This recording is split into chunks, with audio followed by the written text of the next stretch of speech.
you know exactly how to do that. You know exactly, it's not a magic trick.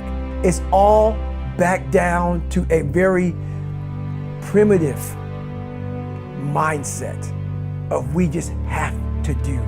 It's like breathing. Breathing becomes normal. Like we don't even know that we're doing it. That's how you have to live your life. When that alarm clock goes off at 4 or 5 in the morning, your mind says no. You just say, this is what we do. It's what we do now.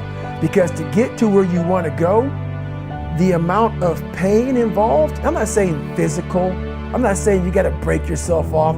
The amount of mental pain of how many times you're going to have to do something that you don't want to do to get to where you want to go is going to be, there's going to be more times you do something that you don't want to do than you are going to want to do it. And that's your new norm. That's your new norm. So then it's like breathing. And then once you do this over and over and over again, it becomes like breathing.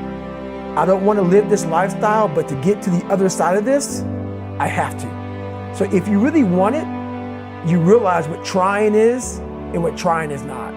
If I didn't put myself in a very uncomfortable place. We all look for toughness.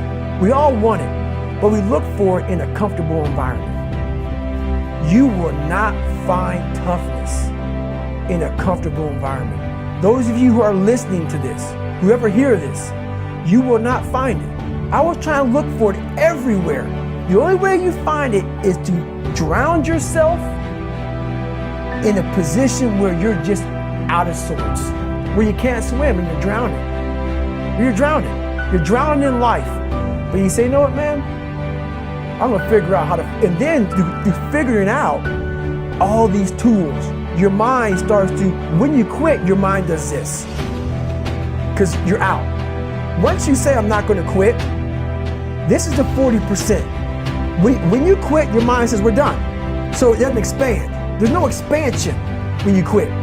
When you say, this sucks, I'm drowning, I'm miserable, I'm suffering, I'm broken, but I'm not going anywhere. What happens to your mind is it does this. It says, he's not leaving. So we gotta expand. We gotta grow. We gotta figure this thing out. So then these compartments in your brain start to they have to work. They have to work. And then you start to engage parts of your mind that you never engaged before.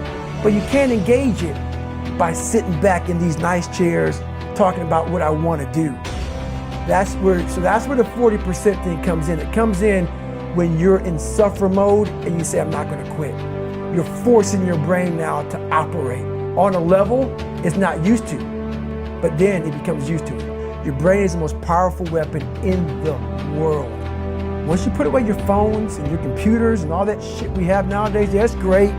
We're up to date, but your brain is the only thing you have when you're going through depression, when you're going through hard times, when you're going through death. You're alone. You're alone. You may have a shrink you're going to, you may have a best friend you're going to, but there's 24 hours in a day where you're alone in this brain. And your brain is talking to you in all kinds of ways. And it wants to control you and pull you in these different pockets. If you can't control your own brain and your brain controls you, you're fucked. You gotta tell your brain where you wanna go and how you wanna go and how you wanna get there. You gotta control it. If not, it's over. I have this haunting voice in the back of my head. A lot of us have it. We just ignore it. And it was there for years. So I knew in the back of my mind that I could pull off this whatever.